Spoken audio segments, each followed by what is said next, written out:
মধ্যপ্রাচ্যের রাজনীতিতে আবারও বিস্ফোরক দাবি। মার্কিন প্রেসিডেন্ট ডোনাল্ড ট্রাম্প বলেছেন, ইরানের বিক্ষোভকারীদের কাছে অস্ত্র পাঠানোর চেষ্টা করেছিল যুক্তরাষ্ট্র, আর সে অস্ত্র পাঠানো হয়েছিল কুর্দিদের মাধ্যমে। ফক্স নিউজকে দেয়া সাক্ষাৎকারে ট্রাম্প জানান, কুর্দিদের মাধ্যমে যুক্তরাষ্ট্র বিক্ষোভকারীদের কাছে প্রচুর অস্ত্র পাঠিয়েছে।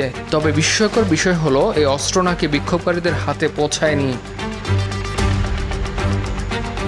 তাহলে সে অস্ত্র গেল কোথায়? কার হাতে রয়ে গেল এই ভয়ঙ্কর সরঞ্জাম? ট্রাম্প নিজেই ইঙ্গিত দিয়েছেন, সম্ভবত কুর্দিরাই অস্ত্রগুলো নিজেদের কাছে রেখে দিয়েছে, যদিও নির্দিষ্ট করে কোনো গোষ্ঠীর নাম উল্লেখ করেননি তিনি। তবে এই বক্তব্য নতুন করে প্রশ্ন তুলেছে, মধ্যপ্রাচ্যে গোপন অস্ত্র সরবরাহের খেলায় ঠিক কী চলছে?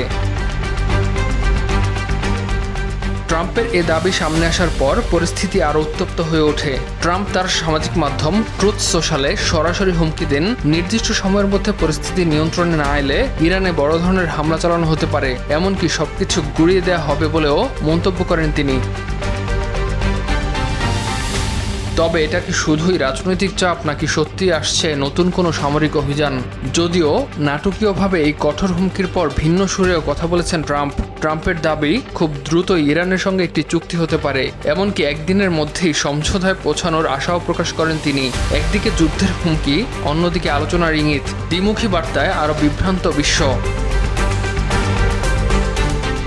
এদিকে সংবাদ মাধ্যম বিবিসি বলছে, ট্রাম্পের এর বক্তব্যের পর কূটনৈতিক মহলে শুরু হয়েছে আলোচনা সমালোচনা। তবে শুরু থেকেই ইরান এসব দাবি অস্বীকার করে আসছে। ইরানের স্পষ্ট জবাব, যুক্তরাষ্ট্রের সঙ্গে কোনো ধরনের আলোচনা যাবে না তারা। তাহলে কি এটি কেবল রাজনৈতিক কৌশল, নাকি আড়ালে চলছে বড় কোনো পরিকল্পনা? বিশ্লেষকরা বলছেন, এ ধরনের বক্তব্য শুধু সামরিক উত্তেজনা বাড়ায় না, বরং পুরো অঞ্চলে তৈরি করে অস্থিতিশীলতা। কুর্দিদের মাধ্যমে অস্ত্র পাঠানোর অভিযোগ সত্য হলে তা আন্তর্জাতিক আইন ও আঞ্চলিক নিরাপত্তার জন্য বড় হুমকি হয়ে দাঁড়াতে পারে। সব মিলিয়ে বলাই যায়, পরিস্থিতি বেশ জটিল। একদিকে গোপন অস্ত্র সরবরাহের অভিযোগ, অন্যদিকে সরাসরি হামলার হুমকি, আবার একই সঙ্গে শান্তি আলোচনার সম্ভাবনা।